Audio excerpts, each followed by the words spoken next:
Boa noite, tudo bem com você?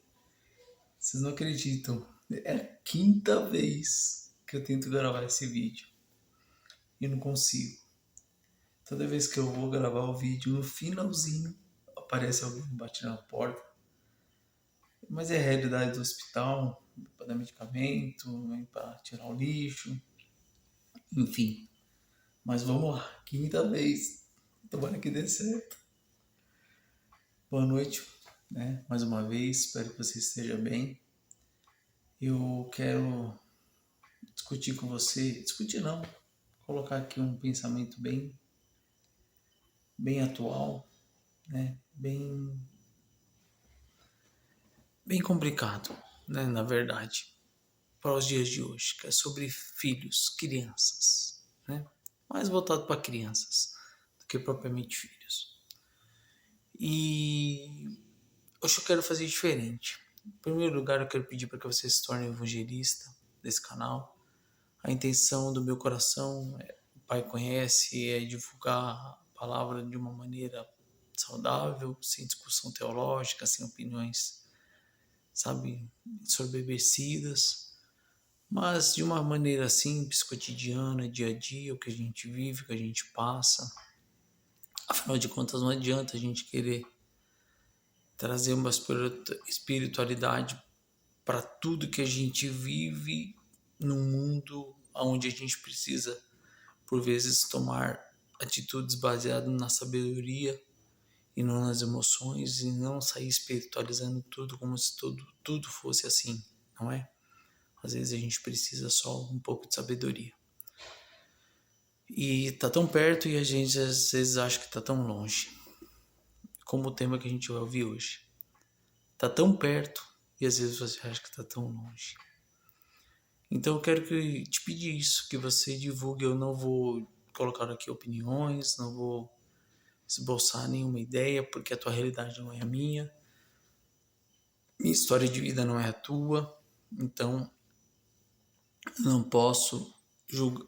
Qualquer coisa que eu colocar aqui eu posso estar julgando, né? Aí no campo do julgamento, e aí a gente perde o foco. Então é um tema que você vai pensar, você vai ouvir, eu vou ler, você vai ouvir, vou soltar uma frase no final e você vai pensar. Você vai refletir, porque só você vai poder tomar atitude para reconhecer isso que vai ser dito. Só você vai poder tomar atitudes, mas peça sabedoria para Deus. Ore, peça sabedoria para Deus. Ore e peça sabedoria. Porque eu já passei por isso. E eu sei que você também pode passar, né? Teve um momento da minha vida, vou contar bem rápido, que eu fui educar minha filha mais velha e eu acabei cedendo. Na minha opinião, eu acabei cedendo por ser menina, né? Aí me veio aquele peso no coração. Desci pro sofá, fiquei me julgando. Senhor, eu sou um mau pai, eu sou um mau pai. Eu tô repetindo história. No outro dia liguei pro meu irmão. Conversei com ele, meu irmão mais novo, homem, né? Falei, cara, olha, eu decidi com a minha filha. Ele, não, cara, não excedeu não. Coisa da sua cabeça, não. Tá certo, cara, você corrigiu. E a gente vive em um mundo que não pode, né?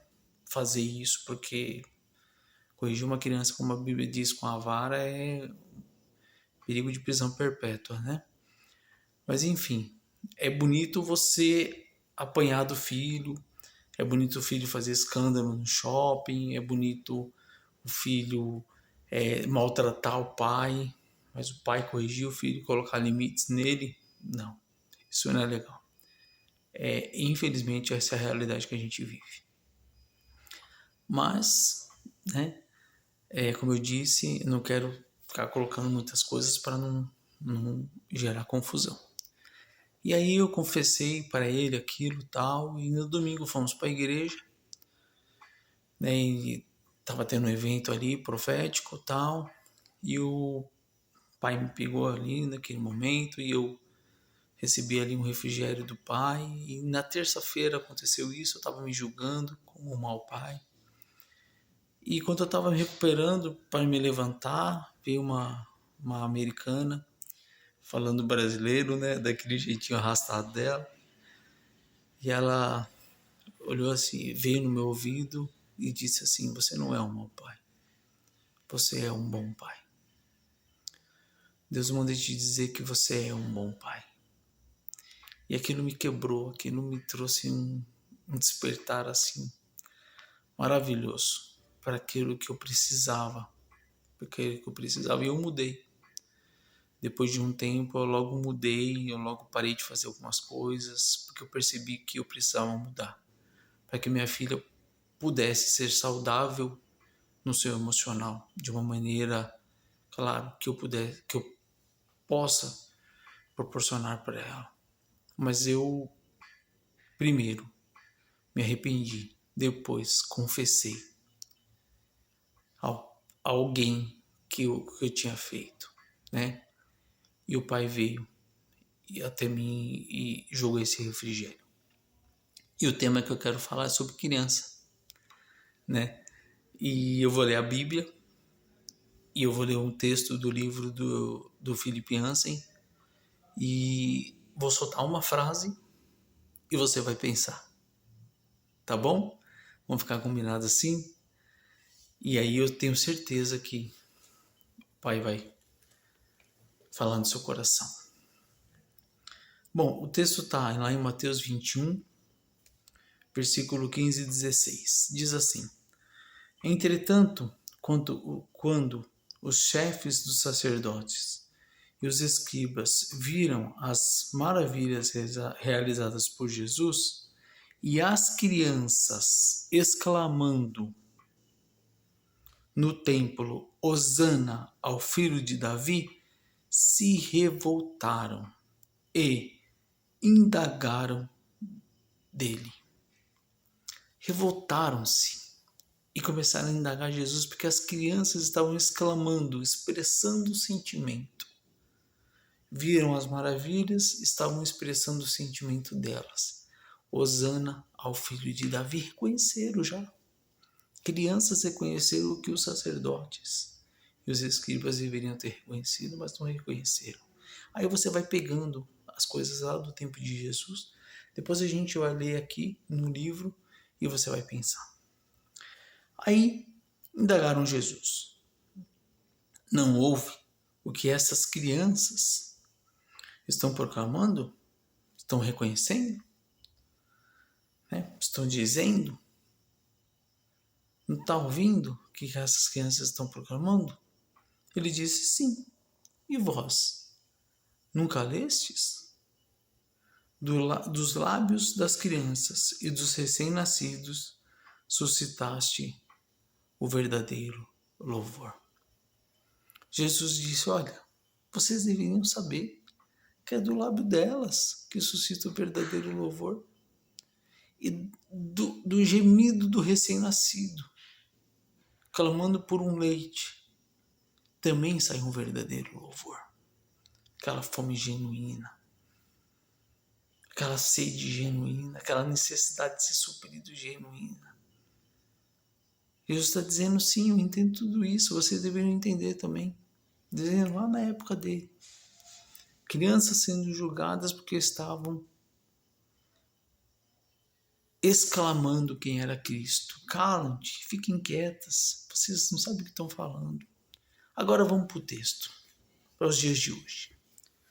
Ele diz assim, abre aspas: Domingo passado na igreja, eu prestava atenção a uma criança que se virava para trás e sorria para todos. Ela se virava e sorria para todos. Que tenta montar a cena na sua mente. Monta aí a cena. Ela não estava fazendo nenhum barulho, nem estava cantarolando, nem chutando, nem rasgando os inários, nem mexendo na bolsa da mãe. Apenas sorrindo. Finalmente, ela estava sorrindo. Finalmente, sua mãe olhou para ela com cara feia e um sussurro teatral que poderia ser ouvido em um pequeno teatro. e disse: pare de sorrir. Você está na igreja. Imagina a cena. Em seguida, deu-lhe um tapa. E quando lágrimas começaram a rolar pela face da criança, acrescentou a mãe: assim é melhor. Lembra da indagação? Meu Deus. E retornou às suas orações. Eu fico imaginando, gente, aqueles sacerdotes dizendo para aquelas crianças: calem a boca. Depois voltando para sua vida religiosa. Assim como essa mãe, que ver o filho sorrir não era bom, mas vê-lo chorar dava aquela sensação de domínio, de controle. Tá vendo? Eu educo meu filho. Meu filho tem domínio, tem controle. A ausência da graça, a ausência do amor, a ausência de quem é Cristo no coração. E aí ela bate no filho, o filho chora e ela volta à oração. Cumpri meu papel. Calei meu filho, pus limite nele. E aí ele continua dizendo: de repente, me zanguei. Percebi que o mundo inteiro está em prantos. E se você não está chorando, é melhor começar a chorar. O mundo está em pranto. Um pranto disfarçado, um pranto mentiroso, um pranto disfarçado de sorriso, um pranto disfarçado de, como é que fala? Filtros. Um pranto disfarçado. Como eu digo, gente se enterrando viva. Tudo que você enterra vivo grita dentro de você. O mundo está assim, num pranto disfarçado. Então, se você não está chorando, é melhor você começar a chorar. Ele diz: eu queria abraçar aquela criança com o rosto molhado de lágrimas e lhe falar a respeito do meu Deus, o Deus feliz, o Deus sorridente, o Deus que precisava ter senso de humor para ter criado gente como nós. 3 pontinhos. Por tradição, as pessoas usam a fé com a solenidade de acompanhantes de enterro. Aquela fé morta, aquela fé fria, aquela fé gelada que não expressa nada, nada. Oh, Pai, a seriedade de uma máscara trágica e a dedicação ao emblema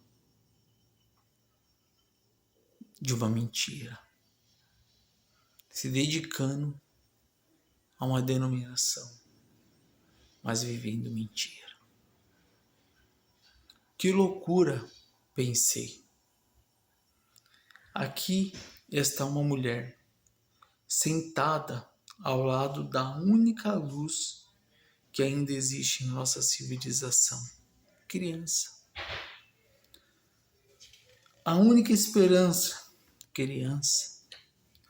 Nosso único milagre: criança. Nossa única promessa de infinidade: criança. Que vai passando de geração em geração. E aqui pega, essa última frase pega. Se ela não pode sorrir dentro da igreja, para onde ela deveria ir? Se a igreja, que é o lugar dela, sorrir, ela não pode, para onde ela vai? Agora eu te digo uma coisa, e eu vou encerrar. E você vai pensar, e eu vou pensar. A Bíblia diz que o Senhor nos dá pasto verdejante. não nos coloca cerca. Porque quando você coloca cerca, quem está ali um dia cresce e vai pular cerca. E vai ver que o pasto do outro lado é melhor. A ausência da graça dessa mãe, certamente se ela continua assim, a misericórdia de Deus não abraçou essa criança, ela pulou essa cerca um dia. Ela foi rir no quintal de outra pessoa. Foi rir nos braços de outro homem. Foi rir nos braços de outra mulher. Porque dentro de casa não havia abraço, não havia pasto, não havia águas tranquilas. A Bíblia diz que Jesus é aquele que nos dá pasto verdejante e águas tranquilas. Quando nós promovemos isso para os nossos filhos dentro do nosso lar, porque a igreja é o nosso lar. Depois no templo, na denominação, uma extensão. Denominação não é para educar teu filho. Denominação não é para dizer o que ele deve fazer ou não. Isso é dentro do lar, exceto em algumas exceções, onde o lar é tão desestruturado que é dentro da igreja que a criança tem noção do que é uma família, do que é um sorriso, do que é um amor, do que é um abraço, porque o lar dela é destruído. Então eu quero encerrar dizendo, promova para os seus filhos. Que Deus me ajude a promover para minhas filhas pasto verdejante e águas tranquilas. Porque partindo disso, elas não vão precisar de outro lugar. E elas vão saber que o pastor delas, que somos nós, estaremos ali o tempo todo para ajudá-las naquilo que for necessário. Deus te abençoe, em nome de Jesus. Pai, abençoa meu amigo, minha amiga, que ele e ela seja abençoado pelo teu amor, pela tua graça. Nos ajuda, Senhor, a fazer as nossas crianças sorrir, ao invés de preferir com que elas chorem. Nos ajuda a dar pasto verdejante para as nossas crianças e águas tranquilas, para que elas não precisem buscar isso em outro lugar, Pai. Que elas encontrem isso no Senhor, que o Senhor seja a fonte delas, Pai, que a casa que elas vivem, que a casa que elas moram, seja um lugar de pasto verdejante e um lugar de águas tranquilas. É assim que eu oro, Pai, em nome de Jesus. Amém. Lembre-se, teu filho, tua filha, por menor que seja, pode estar sendo como aquelas crianças, ou como essa criança da igreja, expressando Jesus, ou através de uma declaração, ou através de um simples sorriso. Veja Cristo nisso. Amém? Até já, em nome de Jesus.